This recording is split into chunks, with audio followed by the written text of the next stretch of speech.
মই বুটে বুটে চতাল বৈঠক বহা কাৰণটো হ'ল কংগ্ৰেছৰ দিনত মই দেখা পাইছিলোঁ যে গুৱাহাটীত আহে মানুহবোৰ লগ কৰিবলৈ 3 দিন 4 দিনলৈকে লগ নিদিয়ে। মই তেতিয়াৰ পৰা মই চিন্তা কৰি আছিলোঁ যে মই যদি বিধায়ক হ'লোঁ তেতিয়া মই বুটে বুটে যাম চতাল বৈঠক বহিম বুলি।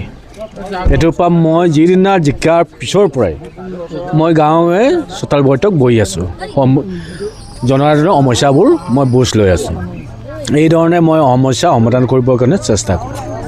আগতে দেখা পোৱা গৈছে যে এতিয়া আপোনাৰ ভাতৃ এবাৰ অগবাই নিৰ্বাচন খেলিম বুলি কৈছে, মাজুলীত অগপৰ লগত মিত্ৰতা নহয় বুলি কৈছে। এইটো মোৰ পৰিয়ালৰ হয়। এইটো ক্ষেত্ৰত যি চিন্তা কৰিছে এইটো ওপৰলৈ চিন্তা কৰিব। মোৰ ভাইটি হওক মই হওক মোৰ চিন্তা কৰি লাভ নাই, কাৰণ যেতিয়া ৰাজ্যিক সভাপতি চিফ মিনিষ্টাৰ তেখেতসকলৰ সভাপতি তেখেতসকলে চিন্তা কৰি যি ডিচিশ্যন লয় সেইমতে হ'ব। আপোনাৰ এতিয়া কৈছে যে যদি মিত্ৰতাও হয় তেতিয়াহ'লে মানে বন্ধুত্বসুলভভাৱে হ'লেও তেওঁ খেলিম বুলি কৈ আছে। নাই, এইটোৱেতো যিদৰে কেলে এইটো ওপৰলাই জানে, এইটো আমাৰ নিজৰ কথা নহয়। এইটো ৰাজ্যিক সভাপতি আছে, চিফ মিনিষ্টাৰ আছে আৰু তেখেতসকলৰো ৰাজ্যিক সভাপতি আছে।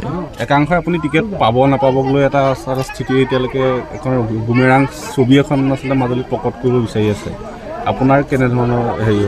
এইটো মই ক'লোৱেই, মাননীয় মুখ্যমন্ত্ৰী ডাঙৰীয়া আৰু ৰাজ্যিক সভাপতিয়ে যি ডিচিশ্যন দিয়ে সেইমতে হ'ব।